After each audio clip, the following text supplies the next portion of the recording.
Hey aspirant, are you preparing for SSUHS CEE 2026? Then this video is just for you. Today I will explain the complete syllabus, exam pattern and the smart preparation strategy to help you crack the exam. So তুমি SSUHৰ আন্ডাৰত CEE entrance এক্সামৰ থ্ৰুৰে অসমৰ different government আৰু private allied health আৰু BSc নাৰ্ছিঙৰ কোৰ্ছত join কৰিব পাৰা। এই সিলেবাসটো তোমালোকৰ 4টা পাৰ্টত ভাগ কৰা হৈছে, ফিজিক্স, কেমিষ্ট্ৰি, বায়োলজি আৰু ইংলিছ। তাতে 100 MCQ থাকিব, ফিজিক্সৰ পৰা 25 মাৰ্ক, কেমিষ্ট্ৰিৰ পৰা 25 মাৰ্ক, বায়োলজিৰ পৰা 25 আৰু ইংলিছৰ পৰা তোমালোকৰ 25 মাৰ্ক থাকিব। আৰু এক্সাম প্যাটাৰ্ন MCQ হয়। MCQ যদিও গুড নিউজ যে তোমালোকৰ ইয়াতে নিগেটিভ মাৰ্ক না থাকে আৰ নিগেটিভ মাৰ্ক নাই যেহেতু কিবা কাৰণত দে একদমই নকৰিবা, তথাপিও যদি কিবা কাৰণত ডাউট এটা বা দুটা থাকে তেনেহলে তুমি গেস কৰিও এনসাৰ কৰিব পাৰা। ইয়াতে এক্সামৰ syllabus fully base on class 11 and 12 NCERT and SSUHS level. Biology most important, তো বায়োলজিৰ পৰা চাব লাগিব হিউমেন ফিজিঅলজি, তাৰে পৰা ডাইজেশ্যন, ব্ৰিথিং, চাৰ্কুলেশ্যন, নেক্সট আছে reproduction, genetics and evolution, biotechnology আৰু ইক'লজি, এইখিনি ভালকৈ চাবা।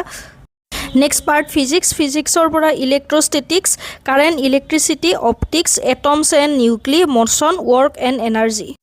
কেমিষ্ট্ৰিৰ পৰা ইম্পৰ্টেণ্ট হৈছে অৰ্গেনিক কেমিষ্ট্ৰি, তাতে এলকহলছ, এলডোহাইডছ, বায়'মলিকিউলছ, ফিজিকেলৰ পৰা solid state, solution and electro chemistry আৰু ইনঅৰ্গেনিকৰ পৰা পি ব্লক, কোঅৰ্ডিনেশ্যন, কম্পাউণ্ড। ইংলিছৰ পৰা tense, voice, narration, basic grammar আৰু ভোকেবুলাৰী এণ্ড কম্প্ৰিহেনশ্যন। মই এক্সামৰ কাৰণে অকণমান টিপছ দিব বিচাৰোঁ। প্ৰথমে তুমি NCERTৰ যিখিনি বুকছ আছে সেইখিনিতো এতিয়াৰ পৰাই লাইন বাই লাইন পঢ়া ষ্টাৰ্ট কৰা, মানে প্ৰিপাৰেশ্যন ষ্টাৰ্ট কৰা। তাৰ লগতে প্ৰিভিয়াছ ইয়াৰৰ কুৱেশ্যন পেপাৰ তুমি ছল্ভ কৰিবৰ কাৰণে ট্ৰাই কৰা, তেতিয়াও কিন্তু বহুতখিনি কামত আহি যায়। মানে কেনেকুৱা ধৰণৰ, একটো তোমাৰ যিখিনি ডাউট আছে ক্লিয়াৰ হ'ব, আৰু টাইম তুমি যদি সময় ধৰি লোৱা যে মই এইখিনি 2 ঘণ্টাৰ ভিতৰত কৰিম, কাৰণ এক্সাম হলত বহুত ল'ৰা ছোৱালীয়ে কিন্তু সময়ৰ কাৰণেও গোটেই পেপাৰখন কাভাৰ কৰিব নোৱাৰে, সেইকাৰণে তোমাৰ প্ৰেক্টিছো হৈ যাব আৰু টাইম মেনেজমেন্টও হৈ যাব।